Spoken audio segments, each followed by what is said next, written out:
Baik, terima kasih atas waktunya. Perkenalkan, nama saya Ngurah Hadi Krisna Pujawan dari kelas A1 Denpasar, NIM 2311031241, nomor absen 46, jurusan Pendidikan Guru Sekolah Dasar dengan prodi S1 Pendidikan Guru Sekolah Dasar dari Fakultas Dharma Arcaya, Universitas Indo Negeri Gusti Bagus Subri Denpasar. Baik, di sini saya sudah bersama dengan perkenalkan, nama saya Ide Cihani Aprianti, dari asal dari Belajar 81. ya. Baik, di sini saya akan melakukan sedikit pemaparan materi dan berbincang-bincang dengan Adik Dewi. Sebelumnya Adik Dewi kelas berapa? Kelas 3 SD. Sekolah di? SD 2 Belakir. Ya, baik. Sebelumnya terima kasih waktu untuk Adik Dewi. Jadi di sini kakak akan memaparkan materi atau menjelaskan beberapa materi tentang tradisi dan budaya yang ada di Indonesia. Jadi tujuan dari pembelajaran ini adalah memiliki 3 tujuan, yang dimana kita mengidentifikasi dan mengenal ragam tradisi dan budaya dalam keluarga dan masyarakat yang ada di Indonesia. Yang kedua, mengetahui pengaruh kebiasaan ragam tradisi dan budaya dalam keluarga dan masyarakat. Dan yang ketiga, mengaplikasikan nilai positif yang berasal dari ragam tradisi atau budaya dalam keluarga maupun di masyarakat. Nah, materi ini kakak ambil dari buku IPAS kelas 3 SD, tepatnya di bab 7. Jadi sebelum kakak lanjut lebih jauh, kakak mau nanya nih, apa itu tradisi dan budaya? Tradisi dan budaya. Kakak Adik Dewi tahu apa artinya? Tidak. Jadi kakak jelaskan sedikit ya. Tradisi atau budaya adalah kebiasaan atau adat istiadat yang dijalankan dalam masyarakat. Kebiasaan ini merupakan turun-temurun dari nenek moyangnya. Salah satu contoh tradisi yang masih ada hingga saat ini yang di Indonesia adalah pacu Jawi dari Padang dan makanan khas suku Minahasa, yakni ikan cekalang fufu. Dan ada lagi beberapa contoh tradisi yang masih ada sampai saat ini, tepatnya yaitu di Bali. Di Bali juga ada beberapa contoh tradisi dan budaya yang memiliki nilai luhur dan nilai estetika yang tinggi. Contohnya seperti ogoh-ogoh, budaya ogoh-ogoh, ngelawang, serta seperti tradisi mejangeran atau tradisi meleladan. Itu adalah salah satu contoh tradisi yang amat kaya dengan nilai luhur dari suku di Bali. Nah, setelah kita bertanya-tanya tadi, kakak juga memberitahu jika tradisi atau budaya yang ada di Indonesia tersebar di seluruh penjuru daerah. Jadi tahu nggak apakah tradisi itu membawa ciri khas daerahnya masing-masing atau bagaimana? Jadi setiap tradisi membawa ciri khasnya masing-masing, mulai dari kebiasaan, waktu yang dipilih, daerah yang melakukan, sampai makanan yang disiapkan saat tradisi. Keberagaman tradisi atau budaya di Indonesia erat kaitannya dengan sikap toleransi dalam kehidupan sehari-hari. Nah, di Indonesia sering kita jumpai dengan seperti perbedaan tradisi kan, perbedaan yang begitu banyak. Bagaimana cara adik untuk mempersatukan atau saling menghargai tradisi tersebut agar tidak terjadinya konflik antar suku, ras ataupun agama. Bisa Adik jelaskan? Tidak bisa. Jadi dalam kita menyikapi tradisi yang begitu beragam di Indonesia ini, kita dapat melakukan seperti tiga cara ya. Kakak sebutkan cuma 3, yaitu dengan cara kita, 1, dengan menghargai tradisi dari umat beragama lainnya atau suku lainnya. 2, yaitu dengan cara kita menguatkan rasa toleransi kita terhadap umat beragama dan suku lainnya. Dan yang ketiga, kita juga dapat mengikuti mungkin budaya mereka dalam artian seperti tarinya, kita dapat belajar tarinya, mungkin alat musiknya. Itulah salah satu cara untuk kita agar bisa saling menghargai atau menghormati tradisi dari masing-masing ras dan suku agama lainnya. Nah, di sini kakak akan sedikit menceritakan atau menjelaskan tentang salah satu tradisi yang ada di daerah Sumba. Jadi, di daerah Sumba ada suatu tradisi, yakni tradisi pasola. Jadi adik bisa lihat gambar ini. Ini adalah tradisi pasola. Di dalam gambar terlihat ada seorang bapak atau banyak yang di belakang juga diikuti dengan mengendarai kuda dan membawa seperti kayu. Nah, tradisi ini merupakan sebuah permainan melempar lembing kayu dari atas punggung kuda. Permainan ini dilakukan oleh 2 kelompok yang memacu kudanya dengan kencang. Pasola ini adalah bagian dari serangkaian upacara adat yang dilakukan oleh penganut agama tradisional Merapu. Nah, pasola dilakukan secara bergiliran di 4 kampung di Sumatera Barat, yaitu Kampung Lokodi, Lamboya, Wanokaka, dan Gaura.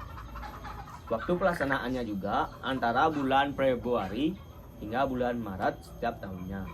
Jadi waktu pelaksanaannya hampir mirip dah dengan waktu pelaksanaan pengrupuk dan nyepi yang ada di Bali, yaitu di bulan Maret. Nah, lanjut, kakak juga ada contoh kedua tradisi. Adik bisa lihat gambarnya, yaitu tradisi kebo-keboan. Adik tahu tradisi kebo-keboan ini dari daerah mana? Ya. Jadi tradisi kebo-keboan berasal dari daerah Banyuwangi, Jawa Timur. Tradisi ini dilakukan oleh masyarakat Alas Malang dengan tujuan menghalau wabah penyakit. Saat tradisi dilakukan, beberapa laki-laki berdandar menyerupai kerbau. Mereka akan melakukan atraksi serupa kerbau, salah satunya adalah membajak sawah. Tidak ada kerbau betulan yang terlibat di dalam keseluruhan upacara. Nah, lagi kakak juga punya lagi satu contoh, yaitu tradisi bakar batu. Tradisi bakar batu adalah tradisi yang dilakukan masyarakat daerah Pegunungan Tengah di Jayawiya, Papua.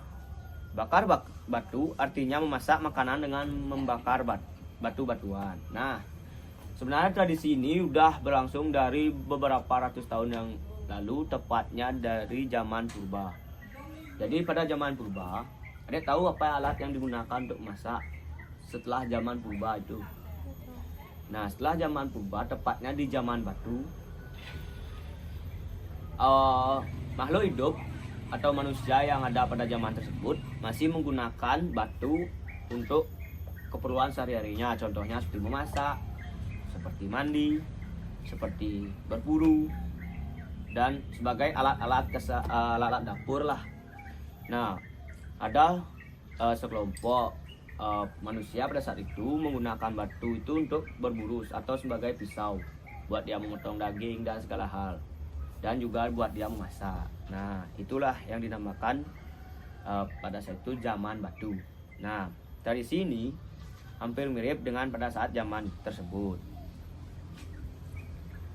Dan bakar batu artinya memasak makanan dengan bakar batu-batuan. Caranya dengan menggali lubang di tanah lalu meletakkan batu-batu yang sudah sangat panas di dalam dan di dinding galian tersebut. Sayur, umbi-umbian, dan daging diletakkan di tengah-tengah. Kemudian tumpukan tersebut ditutup dengan batu panas dan dibiarkan beberapa jam sampai matang. Bakar batu biasanya dilakukan dalam banyak bentuk perayaan, misalnya saat dua kelompok masyarakat yang bertikai memutuskan untuk berdamai, bisa juga perayaan kelahiran ataupun perayaan lainnya. Semua warga, baik yang asli daerah tersebut maupun pendatang yang diundang, akan memakan bersama sebagai tanda perayaan. Nah, di sini kakak ada beberapa pertanyaan nih buat adik.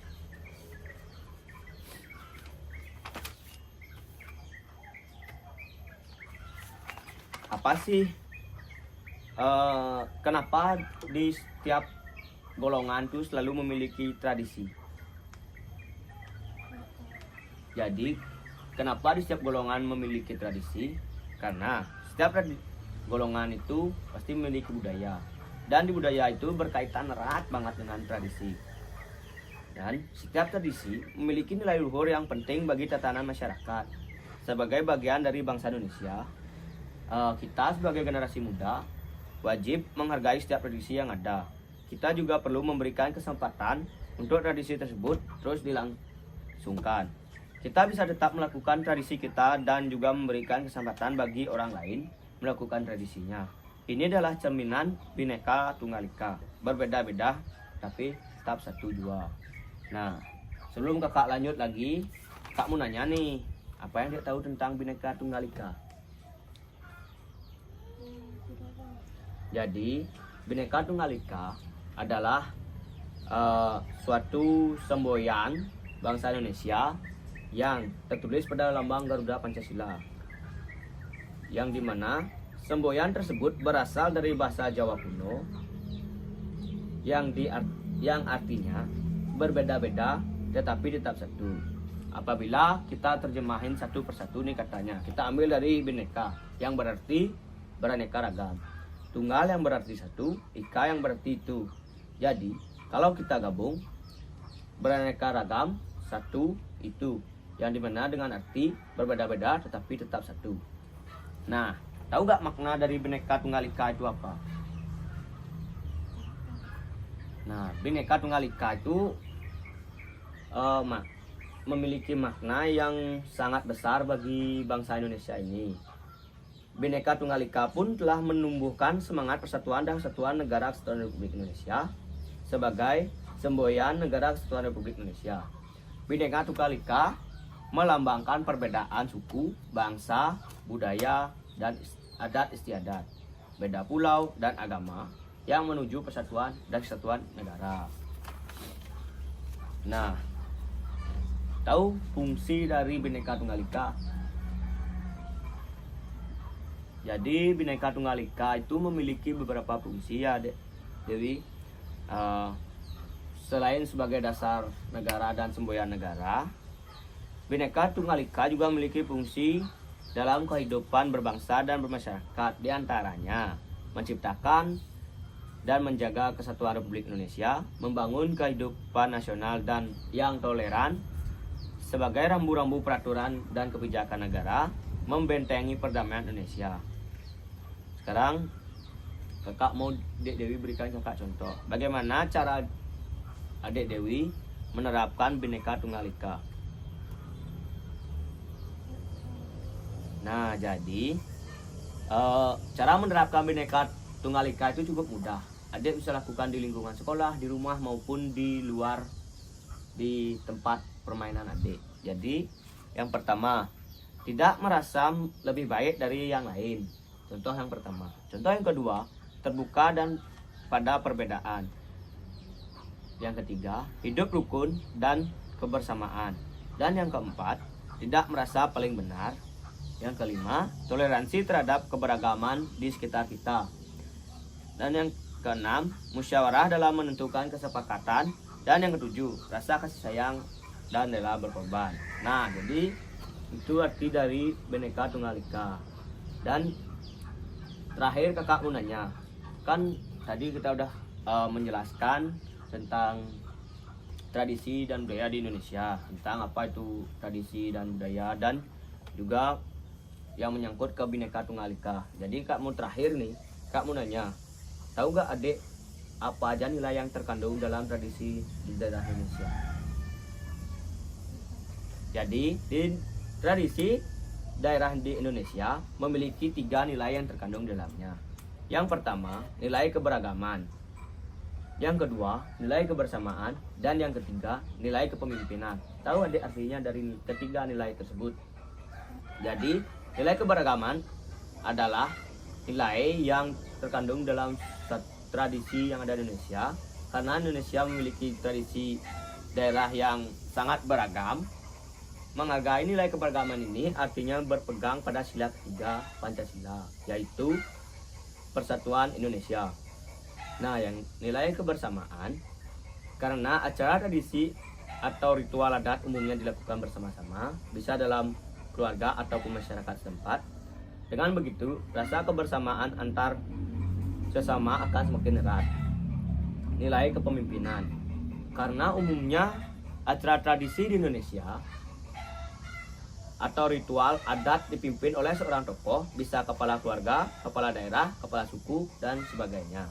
Hal ini juga dapat meningkatkan sikap disiplin dan tanggung jawab dari pemimpin, juga rasa hormat dari masyarakat kepada pemimpin. Nah, itu yang dapat kakak jelaskan untuk mengenai tradisi yang ada di Indonesia serta nilai yang terkandung di dalam tradisi tersebut.